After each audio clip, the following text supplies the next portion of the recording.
আসসালামু আলাইকুম। আপনাদের সামনে এরকম একটা ভিডিও নিয়ে আমি চলে আসলাম। খুবই দুঃখজনক।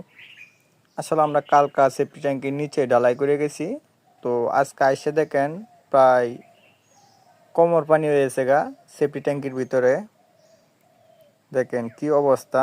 আর আবার পাশে আবার পুকুর আছে, এটার কারণে হইতে পারে। দেখেন কি অবস্থা।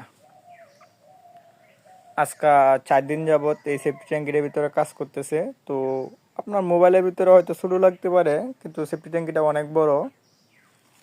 এদিকটা দেখেন। আসলে আজকে এই পানি সিঁচতে সিঁচতে আপনার প্রায় 1টা বেজে যাবে গা। তো এ হলো আমাদের অবস্থা। জানি না, এই কাজটা আমি দ্রুত চেষ্টা করতেছি কাজটা ক্লিয়ার করার জন্য। সকলে দোয়া করবেন যাতে কাজটা আমি কমপ্লিট করতে পারি। ধন্যবাদ সবাইকে।